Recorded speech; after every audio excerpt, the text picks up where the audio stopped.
Welcome everyone. I'm Jeffrey Goodman, Director of Marketing and Development for the YMCA of Northwest Louisiana, and we're here today for Shreveport-Bossier, my city, my community, my home. And our guest today is very special. It is State Representative Thomas Presley. So, Thomas, thanks for being here. Thanks so much for having me. I appreciate you doing this podcast and really appreciate you doing it. Yeah, no, I'm excited to talk to you. I'm really excited about all you're doing. So let's hop into Thomas's world. Sounds good. All right, let's start here today. I did warn you, my questions are super long today. So, Thomas, we've now done close to 50 interviews in this series. In our very first interview, Al Childs, in talking about the future of our community, said, "I can't tell you who the leaders are, but I can tell you where they are. They're in your generation, not mine." You actually represent the generation after me, and as I look around at you guys, whether it's you, Mike Busada, Dinero Washington, Cassie Hammett, Madison Poche, Gabriel Balderas, to name but a very few, I see an unusually committed group of people, talented and willing to work to take responsibility for making our community better for the future. Do you see what I see?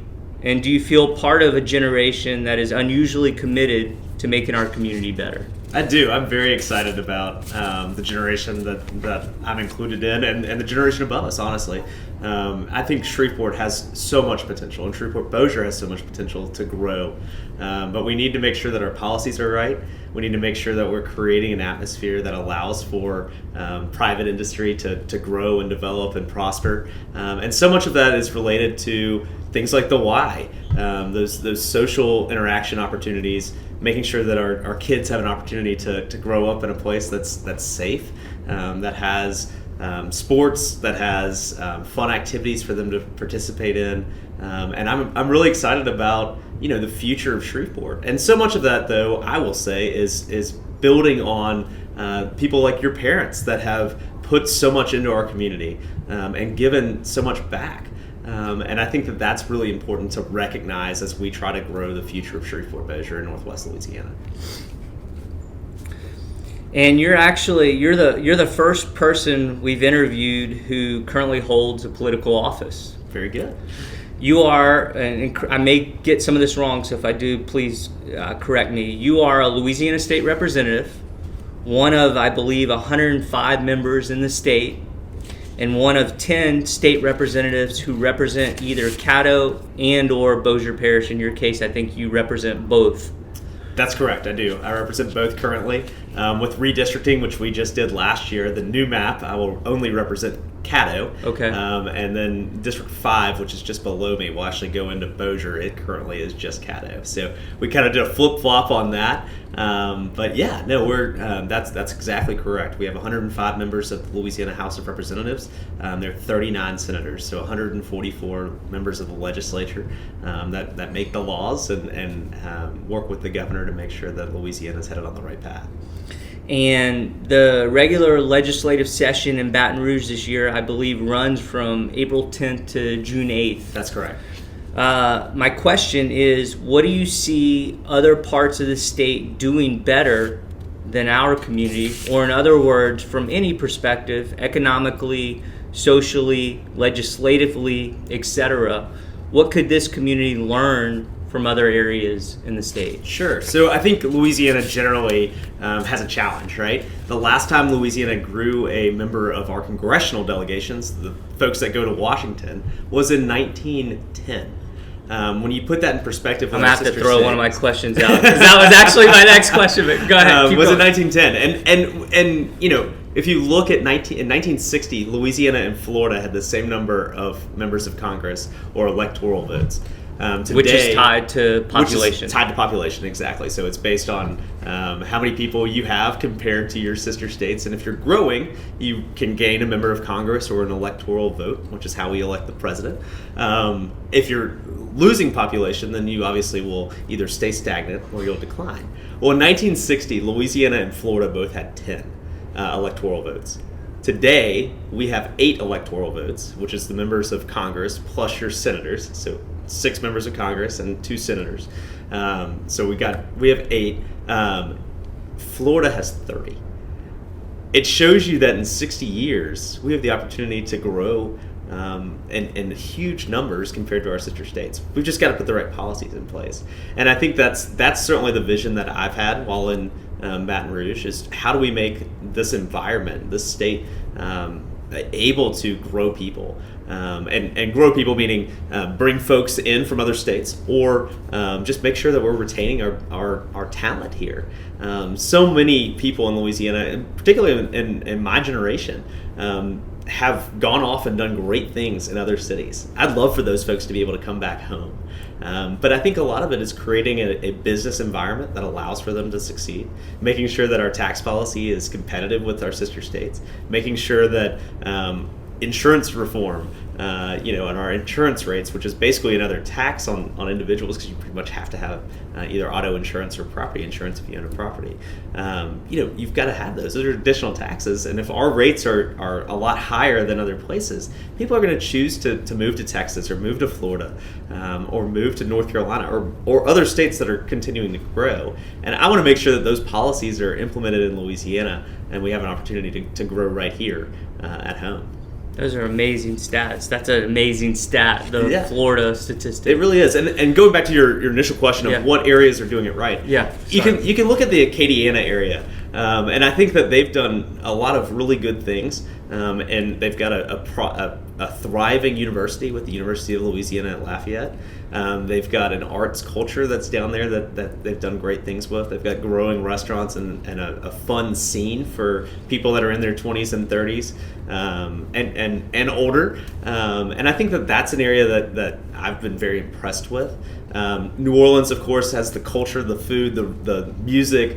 Everybody knows New Orleans. But I think that there's a lot of strengths of other areas of our state that we kind of ignore. And even the North Shore, I think, has done great things. I was over in Monroe last week, very impressed with what they've done with their community college and program, as well as with ULM. They've got great strengths as well. And we have great strengths in Shreveport. We just need to continue to grow. And I think you can look outside the state as well to see areas that are growing and make sure that some of those cultural aspects come home to Shreveport-Bossier.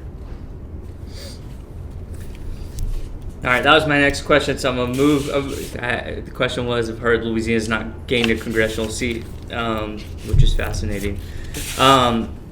As you were preparing the campaign for your current seat, you wrote the following, which I love. The quote is as follows: "Ready or not, those of us in our 20s and 30s who grew up in Shreveport-Bossier and returned home are ready to take the reins of leadership. More importantly, because of the education we received, both inside and outside of Caddo and Bossier Parish classrooms, we are capable of leading this community. We understand there are systematic challenges in Shreveport-Bossier City that we must overcome in order for our community to reach its full potential.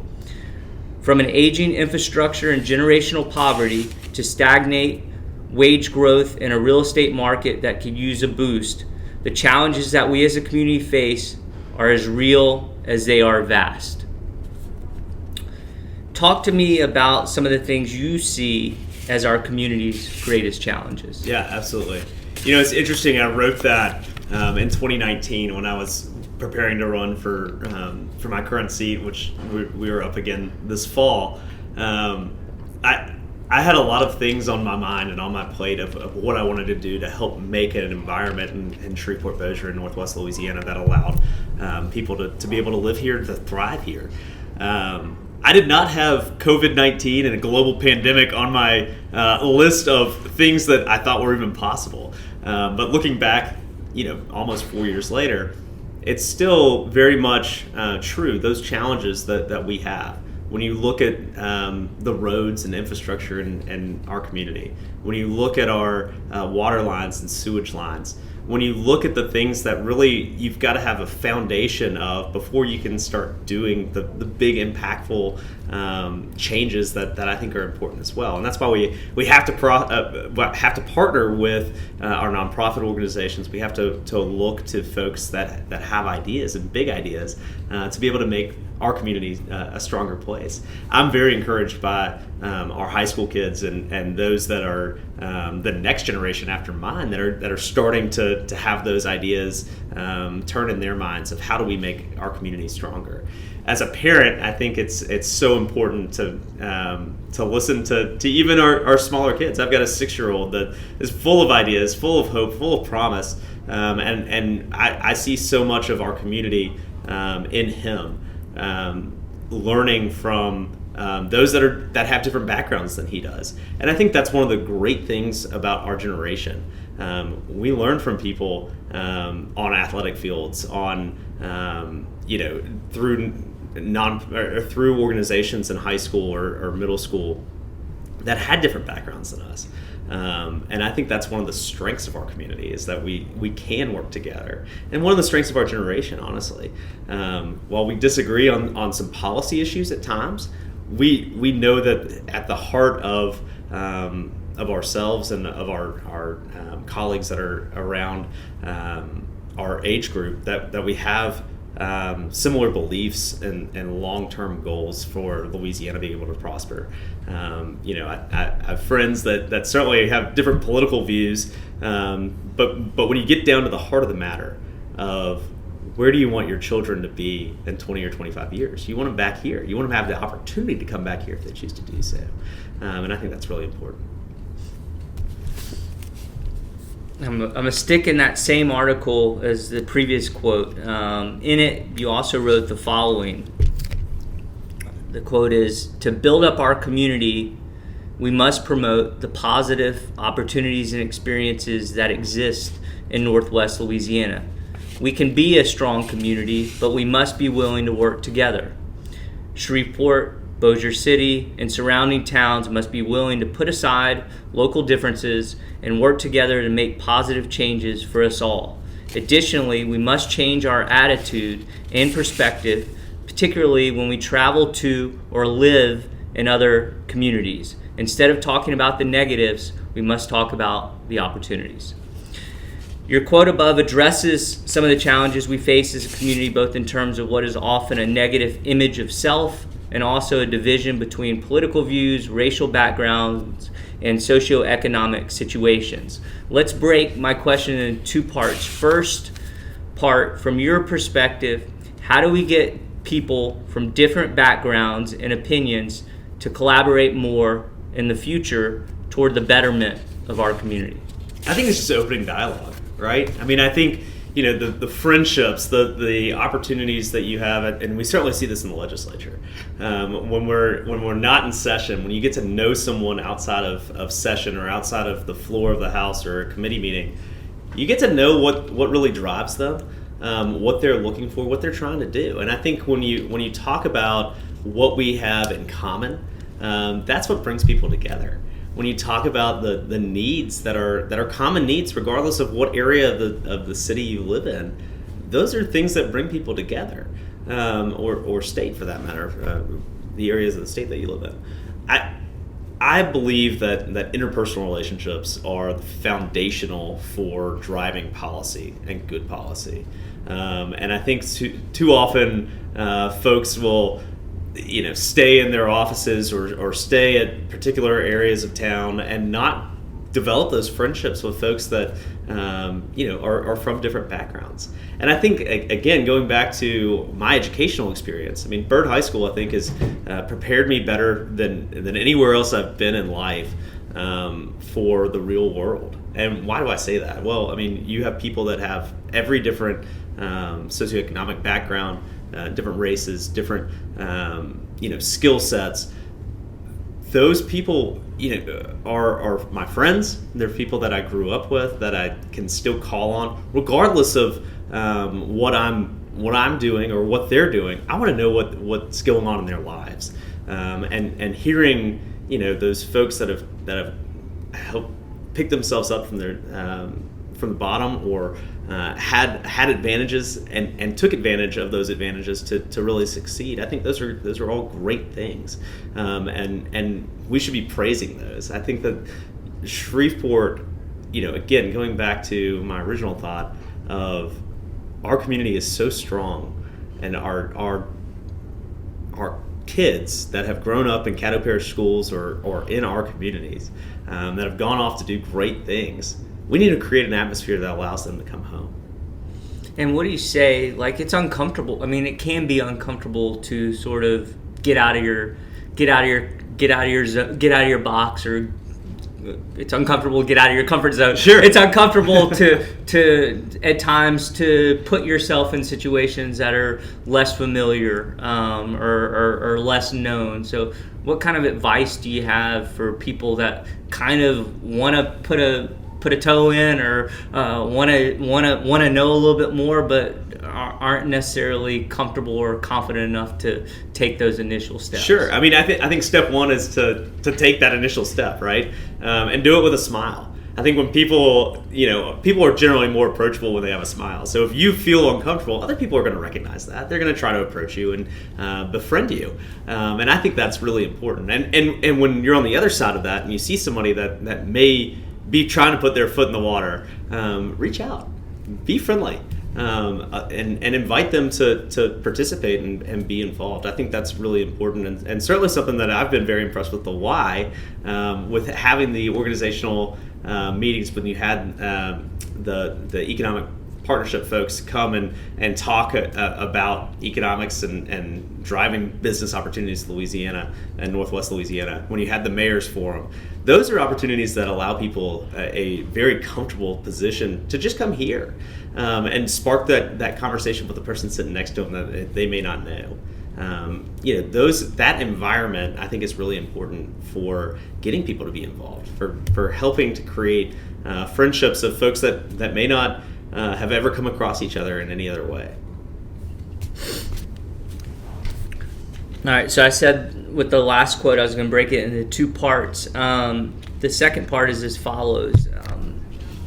You always strike me as a very positive person with a strong sense of pride of who we are as a community and what we can become.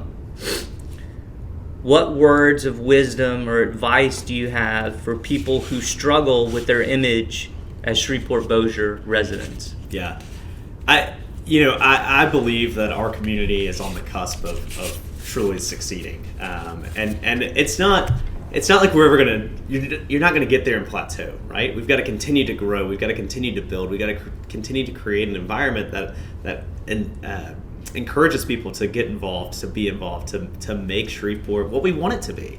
And each of us have our own idea or concept of what we want it to become, and our own role to play, right? Absolutely.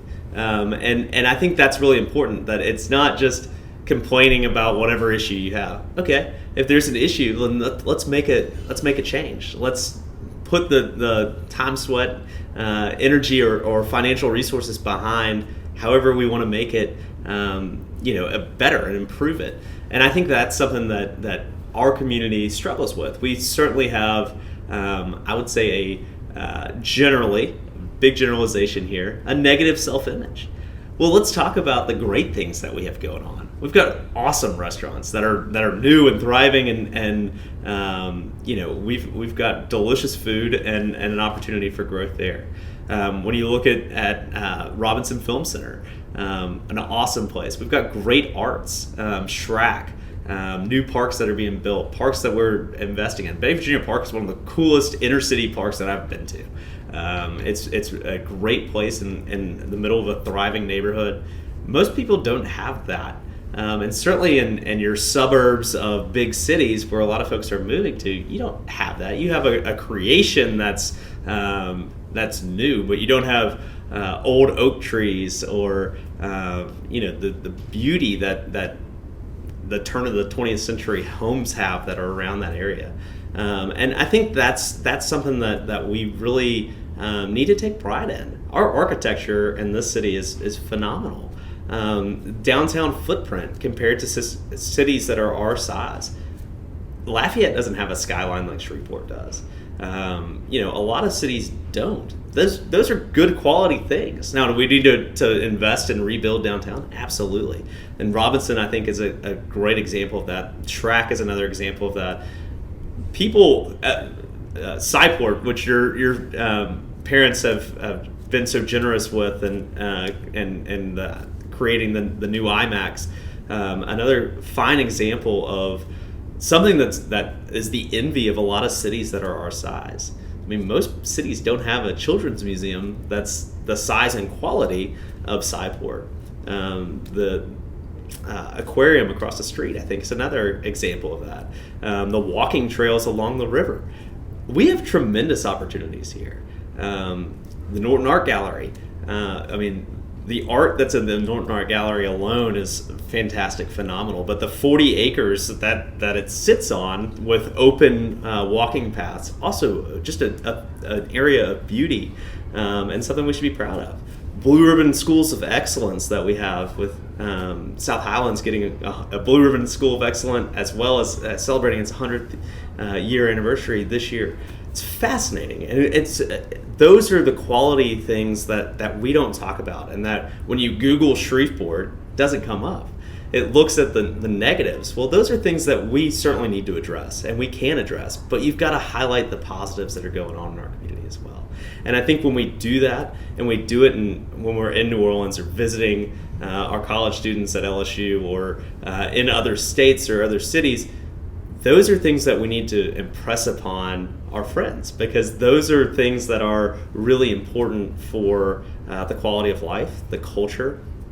I think 48 hours in Shreveport, you could spend doing really fun things, from all the things that I just mentioned, but also just walking to Rhino, right? I mean, there's opportunities for Shreveport if we just seek them. And put that positive image out there that people want to hear, that people want to buy into. But we can't just go off and say, we want to spend every weekend out of town. We want to do other things. And certainly we need to take those positives from other cities and try to implement them here as well. So I'm all for traveling and learning from other cities and other places to make sure that that's being implemented here as well. But I think when you look at the Y and the investment that y'all are putting into to the baseball programs, I think that's phenomenal as well, and hopefully something that will drive more kids to the area and create a better quality of life for the next generation. Love it. All right, Thomas. Well, you kind of covered some of this, but I'm gonna ask you anyway. This is actually my final question, but we can keep talking as long as you'd like. So the question is simply, what makes you hopeful about our future as you look around? There's so many things that I'm hopeful about in Northwest Louisiana. I really feel like our community is again on the cusp of succeeding, of making a better quality of life, of bringing in jobs and businesses. The growth that's going on out at the port, that's going on in North Bossier Parish with a new sawmill. Those are things that are quality jobs that are going to be able to help our community grow and move forward. I think if you if you brought in jobs that were high-paying jobs and overnight, I think the city flourishes, and we're on the cusp of it anyway.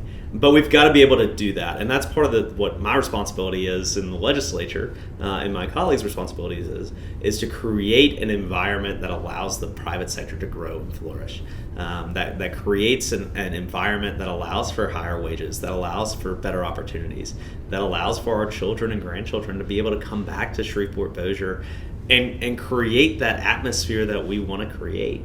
The potential is phenomenal. And you see it in our high school kids that talk about the challenges, but they also recognize some of the strengths that we have. We've got to continue to build that up. We've got to continue to talk about the opportunities that they're going to have after they get educated to come back here and make a difference. You look at Barksdale Air Force Base, which we haven't even discussed today. We have a 4-star community Air Force base right here in the heart of our community. When you talk about the private sector jobs that can be available, that are related to the defense infrastructure area, it's phenomenal. And we have organizations that are helping us to grow that, from the Cyber Innovation Center to BRF to the port. they all recognize the potential that a 4-star command and Air Force base has for private sector growth. Those are things that I'm positive about. Those are things that I think that we have to grow and build. When you look at the medical school, the tremendous opportunity that we have to grow research and create a healthier, not only Louisiana, but a healthier world. That's some of the work that's being done right here in our community. When you look at the energy sector, not only do we have oil and gas, but we're also trying to grow new energy jobs. Those are things that are important. When you look at Shreveport-Bossier touching more than 500 or more people in 500 miles of the city than anywhere else in the country, that's phenomenal. That's real opportunity for growth and for the logistics sector, which is going to continue to grow to be right here at home. When you take into account COVID-19 and the global pandemic and the recognition that many of our leaders have about the challenges that we've had, making our medical supply industry really exported, and it's been in other countries, having to reshore those jobs. We're primed for real development right here in Northwest Louisiana for bringing some of those jobs back. That's what I'm confident about. That's what I'm encouraged by. And certainly once it's chicken or the egg on the cultural side, on making sure that folks want to be here, but also we've got to bring in those jobs. And so I think it's a dual approach of making sure that we're trying to do everything we can to improve our community, to make sure that folks are encouraged by what we're doing, to make sure that people feel confident that Shreveport-Bossier and Northwest Louisiana is a place that we can all call home, and we can make sure that it's a place that's diverse, that is somewhere we can earn a good living, and a place that we're proud to call home. And I'm very encouraged by the work that's being done by so many in our community. You named several of them, and there's so many more that are truly trying to make a difference in our community. Whether they're elected, whether they're in the private sector, whether they're just volunteering to help with a kids camp. I mean, those are all things. All of us play a role, and all of us play a unique and special role in moving our community forward. Is there anything, we covered a lot, but is there anything else? I mean, you see so much, you know so much, you're involved in so much. Is there anything else that you'd like to talk about or mention today that maybe I didn't address or ask directly? No, I'm very appreciative of the opportunity to come and chat with you. I think, like I said, I'm very encouraged about the future of Shreveport-Bossier, and so much of that is because of the people that are in our community that are making a difference in their neighborhoods, to their neighbors and to their friends. And I think that's something that we've got to continue to grow, that circle of friendship, to make sure that we're hitting everyone in every part of this community. Well, thanks, Thomas. Thanks for being here. I'm encouraged knowing you, seeing what you're doing, and seeing the kind of energy you're bringing from this community and for this community. So, well, thank you very much. Really appreciate Absolutely. you. Thank you, and I'm very grateful for you and your family, for all of y'all have done for our community. Thank you. It's phenomenal. Thank you. Thanks so much.